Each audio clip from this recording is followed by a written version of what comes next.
In the 2007 movie The Lookout, the character played by Jeff Daniels tells another character, "Everything is a story. Stories help us make sense of the world."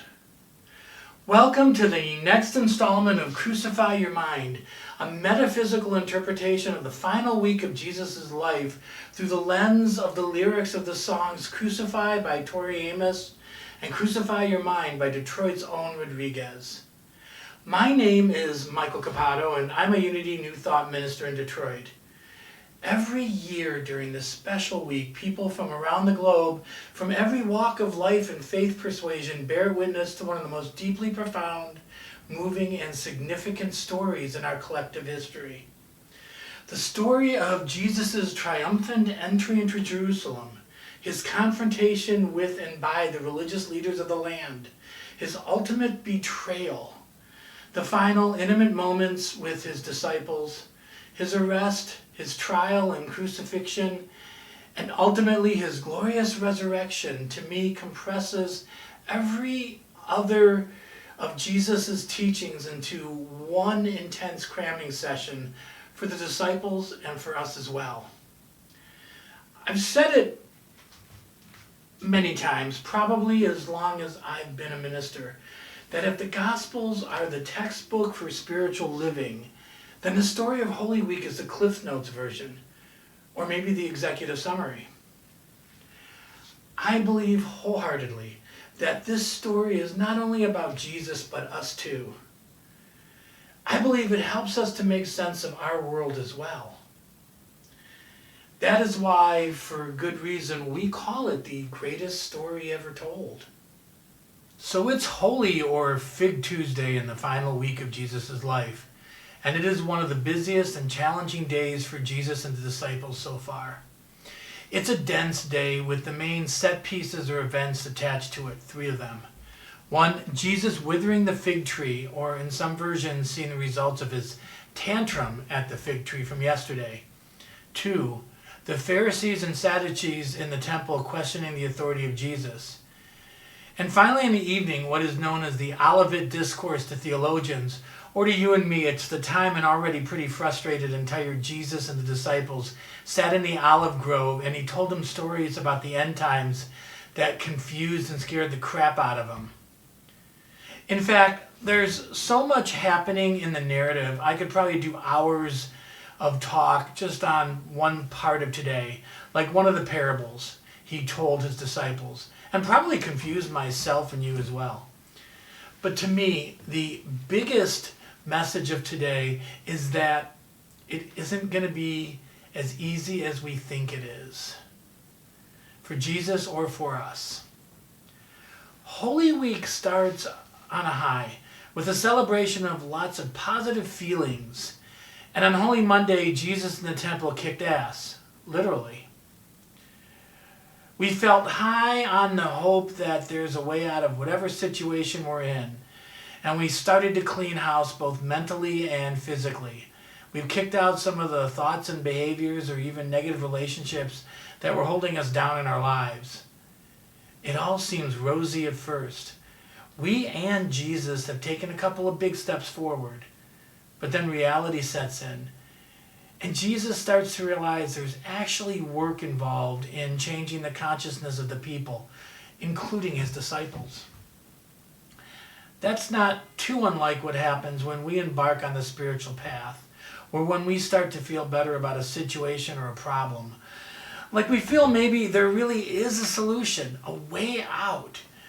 Then for one reason or another, reality, or the crappy reality we're used to, seeps in.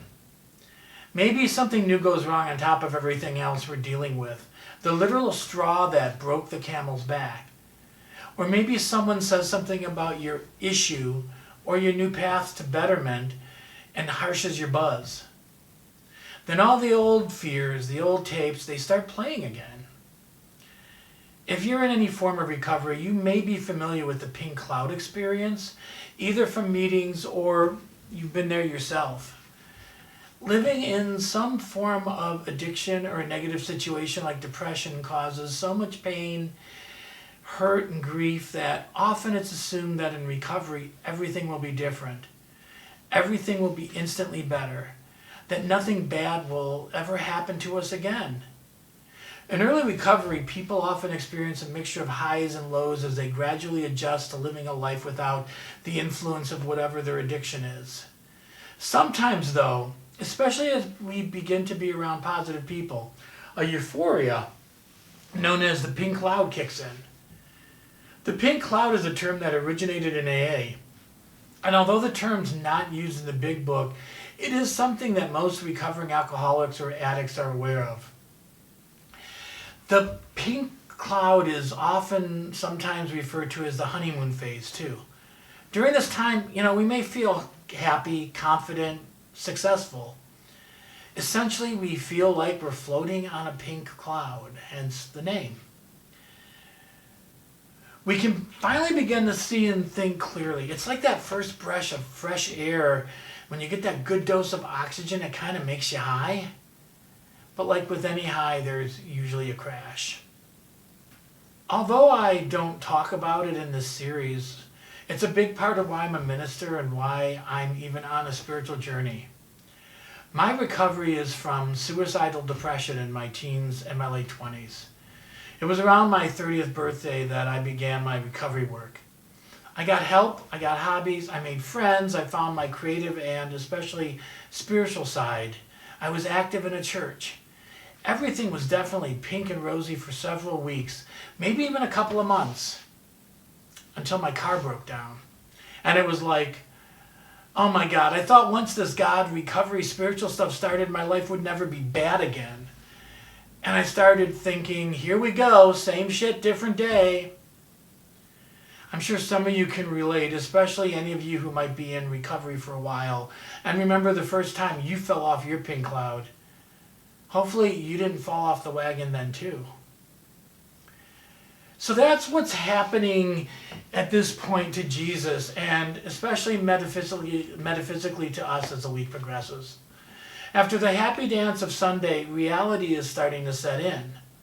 Now, remember what I said in the first video. I believe that Jesus knew his time was at hand and knew that he had to press upon his disciples especially, as well as everyone else, the lessons he was teaching. So he's becoming at times more frustrated, not just with his disciples for being slow on the uptake, but the religious leaders in Jerusalem as well. They're getting in his way with their old ways of thinking. He really needs to impress upon the disciples that he's leaving and they're taking over the gig. He's really trying to push them, and at times in ways that seem a lot less loving or spiritual, more human, which I talked about in the previous video. So he's getting pressure and resistance from all sides. On one hand, the Sadducees and the Pharisees are after him, trying to trick him so he can be arrested and gotten out of their hair. They're trying to challenge his authority. And the disciples who are, still learning from him for their own spiritual nourishment, but now they're getting this heavy vibe from him and a lot of pressure to get it, whatever it is. And at least one disciple is getting it, and he's not liking what he sees. We'll see what this means next time when we meet Judas as well as Rodriguez. But even in the humanness, in the frustration and seeming anger, there's a positive lesson. Because honestly, we don't learn and grow in a vacuum. If everything's spiffy in our lives, why would we need to change to begin with? This to me is where the verse from Tori's song comes into play. Got a kick for a dog, begging for love. I gotta have my suffering so that I can have my cross. I think this represents the idea that we're gonna get beat up on this journey. But in the end, it won't matter because we're going to cross on through to the other side. And neither are the disciples going to get it without a few swift kicks in their behinds. We've all seen martial arts movies or even The Karate Kid where Mr. Miyagi hits the student on the head or slaps the stone out of his hand. Or is that one from Kung Fu? Well, you get the point.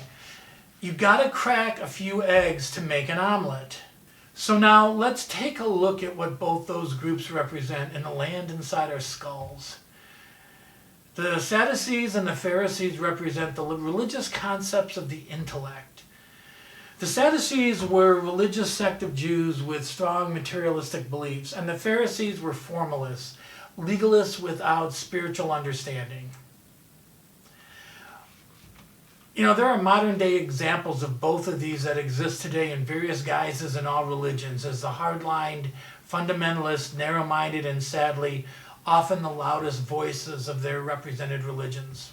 Inside of us, they can represent our old view of God and our old identity found in those religions as unlovable, as sinners born under original sin, as less than the worms of the earth, as going to hell because of some old religious law written by superstitious men who would stone us for witchcraft if they heard Siri coming out of our phones.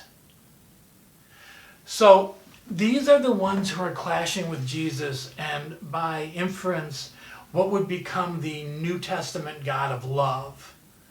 They're saying, who are you to claim to speak for God or for us? Who are you to think that God loves you because you're whatever message you hear in your own tapes? I think you get it. They represent old negative ways of thinking, especially about who we are as people in the eyes of God. On the other hand, and I stumbled a bit over it in the first video, the 12 disciples represent what we in Unity call our spiritual faculties. They're spiritual thoughts and ideas that we can embrace. And there's also corresponding parts of the body and even colors they represent that have certain meanings at some Unity churches, which I'm not going to get into here. Our capacity for faith is represented by Peter, our strength, Andrew, discrimination or judgment, James, son of Zebedee, love, John, power, Philip, imagination, Bartholomew, our will, Matthew, zeal, Simon, renunciation or elimination, Thaddeus. Life, ironically, is represented by Judas. And the last two are order, represented by James the Lesser, and understanding by Thomas. We'll be meeting James the Lesser and Doubting Thomas briefly when Rodriguez joins us on our journey in the next couple of days. Again, the 12 powers are something that I could do an entire series on. And there are audio and video series out there already, as well as many books, including the 12 Powers of Man by Charles Fillmore.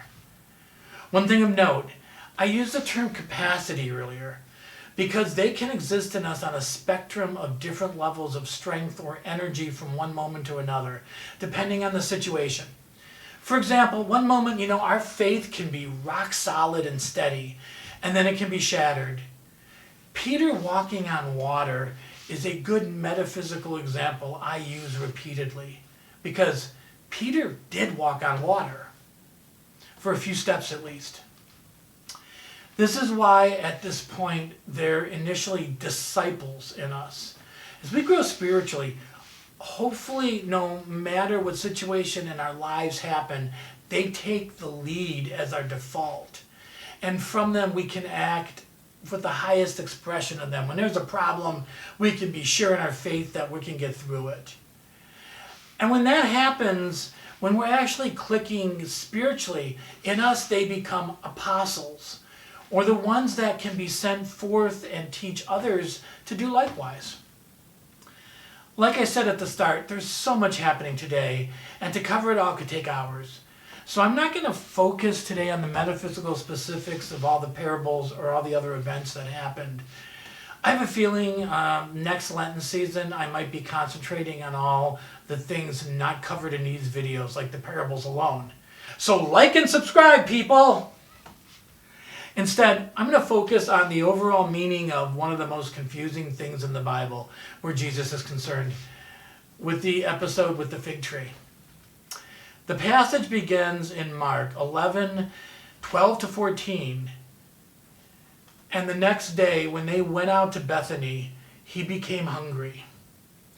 And he saw a fig tree in the distance which had leaves on it. So he came to it to see if he could find anything on it. And when he came, he found nothing on it except leaves, for it was not yet time for the figs. And he said to it, "From now and forever let no man eat of your fruit." And his disciples heard it. And in the morning they were passing. They saw the fig tree withered from its roots. And Peter remembered and said to him, Master, behold, the fig tree which you cursed is withered. Jesus answered and said, If you have faith in God, truly I say to you, whoever should say to this mountain, remove and fall into the sea, and does not doubt in his heart, but believes that he says will be done. Whatever he says will be done to him. Therefore I say to you, anything you pray and ask, believe that you will receive it, and it will be done for you.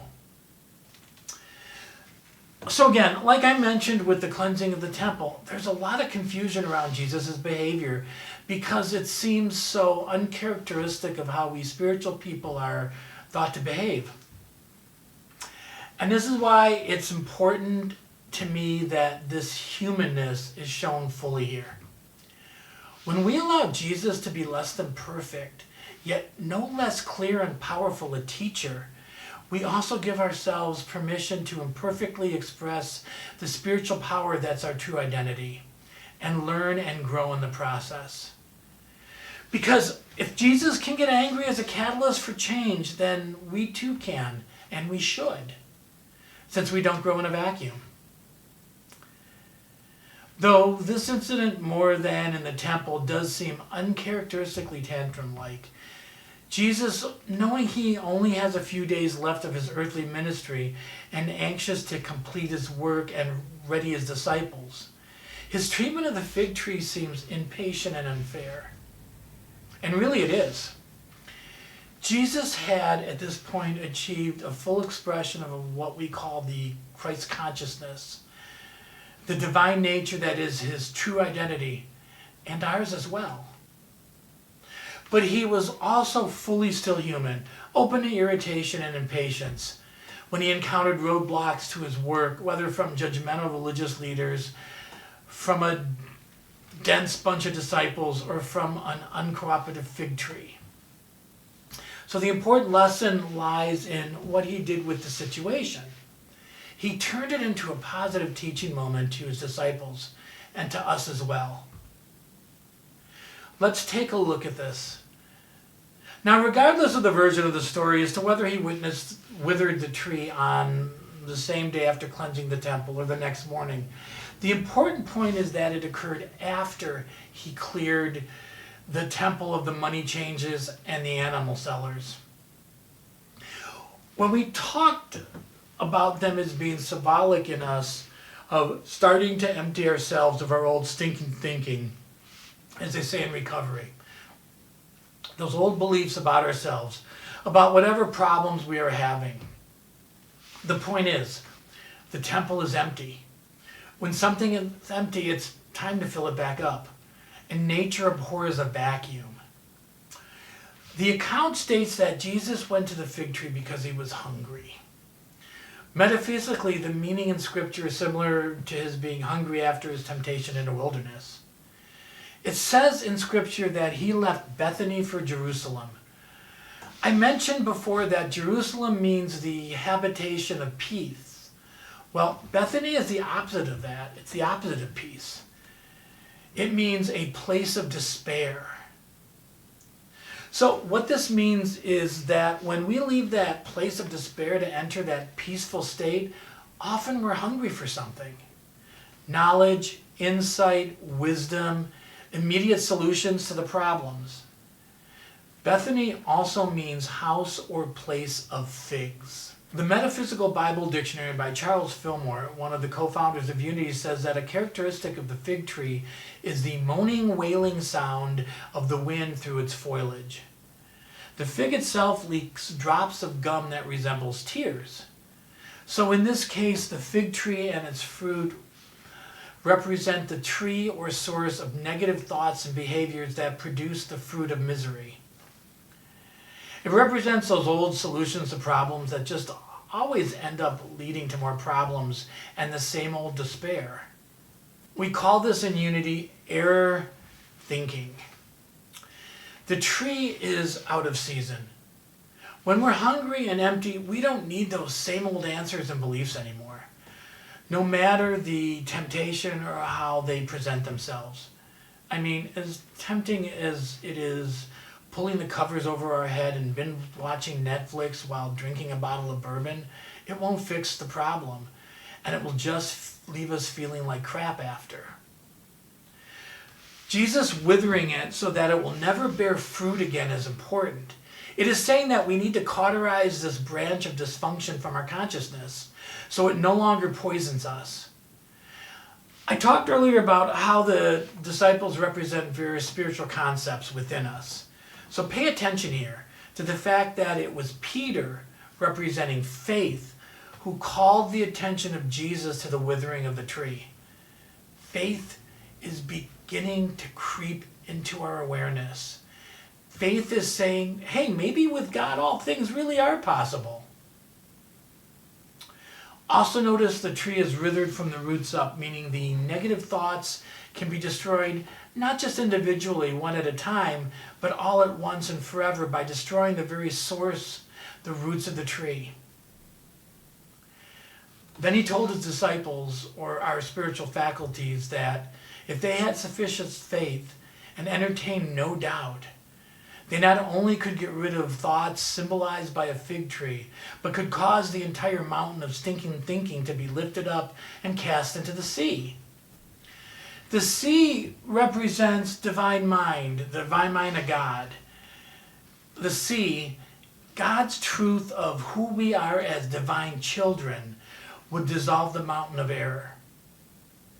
So the lesson here, I believe, is that to heed the advice of the master teacher Jesus.